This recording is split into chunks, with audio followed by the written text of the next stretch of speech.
বছর আগের বিশ্বাসঘাতকতার শিকার হয়ে ভেঙে পড়েছিল তার জীবন। অপমান আর দুঃখে হারিয়েছিল সবকিছু। কিন্তু বছর পর সে আবার ফিরেছে। এবার এক দুর্বল নারী হিসেবে নয়, বরং প্রতিশোধের আগুন নিয়ে। এখন তার হাতে আছে সত্যি আর ক্ষমতা। সে কি সত্যি বদলে দিতে পারবে লি পরিবারের সবকিছু?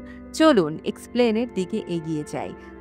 বছর আগে এক ভয়ঙ্কর ষড়যন্ত্র আর দুর্ঘটনায় লি পরিবারের জীবন এক ভয়ঙ্কর ঝড় নেমে আসে। তখনই পরিবারের বড় বউ প্রথম সন্তানের জন্ম দেন। কিন্তু সুখ বেশি দিন টেকে না। তার সন্তান জন্মের পরপরই দাদাজির মৃত্যু হয়। এক সপ্তাহের মধ্যে সে তার সব প্রিয়জনকে হারিয়ে নিঃস্ব হয়ে যায়।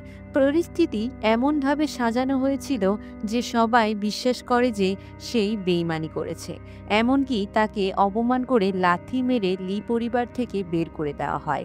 শাশুড়ি তাকে বলে, তুমি আমাদের পরিবারের যোগ্য নও, নির্লজ্জ মেয়ে একটা। অথচ আসল সত্য ছিল অন্য কিছু। সে ভীষণ কষ্টে পরিবার, স্বামী আর সন্তান হারায়। আর সেই ভিডিও, যার জন্য সবাই তাকে দোষী ভেবেছিল, আসলে সেটা ছিল এক সাজানো ফাঁদ। এই বছরে লি পরিবারের সাম্রাজ্য ধ্বংসের পথে চলে যায়। তাদের কোম্পানির শেয়ার পড়ে যায়, ব্যবসার সুনাম নষ্ট হয়, ডিজাইনের নতুন কালেকশনও বাজার থেকে ফিরিয়ে দেওয়া হয়। সবাই বুঝে যায় যে লি গ্রুপ আস্তে আস্তে ডুবে যাচ্ছে। অন্যদিকে বছর পর সেই বউ, মানে আমাদের ড্রামার নায়িকা মর্নিং, আবার ফিরে আসে। সেদিন ছিল তার শাশুড়ির জন্মদিন। সবাই অবাক হয়ে যায় যখন সে গেট দিয়ে ভেতরে প্রবেশ করে। শাশুড়ি তাকে দেখে চিৎকার করে বলে, তুমি আবার কেন ফিরে এসেছো? যেখানে গিয়েছিলে সেখানেই মরে গেলে না কেন? কিন্তু মর্নিং শান্তভাবে জানিয়ে দেয় সে এইবার নিজের অধিকার ফেরত নিতে এসেছে।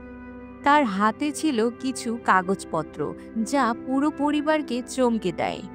কারণ সেই ডকুমেন্ট প্রমাণ করে লি স্যারের অন্য সন্তানরাও বেঁচে নেই এবং কোম্পানির উত্তরাধিকার এখন তার হাতেই। শাশুড়ি হতবাক হয়ে যায়। এদিকে স্বামী, যিনি একসময় তাকে বিশ্বাসঘাতক ভেবেছিলেন, তিনি এবার সব সত্যি জেনে যায় এবং সে কাঁদতে কাঁদতে বলে, বছর আগে আমার অনেক বড় ভুল হয়ে গিয়েছিল।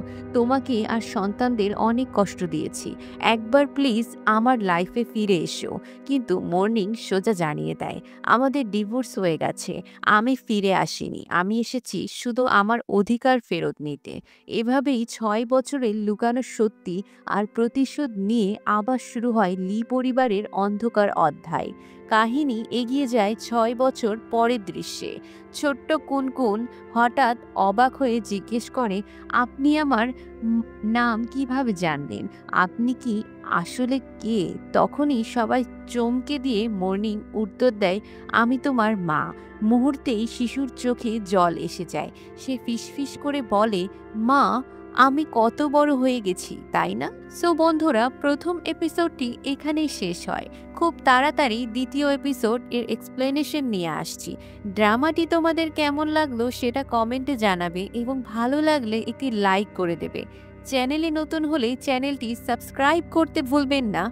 দেখা হচ্ছে অন্য কোনো ভিডিওতে। ধন্যবাদ।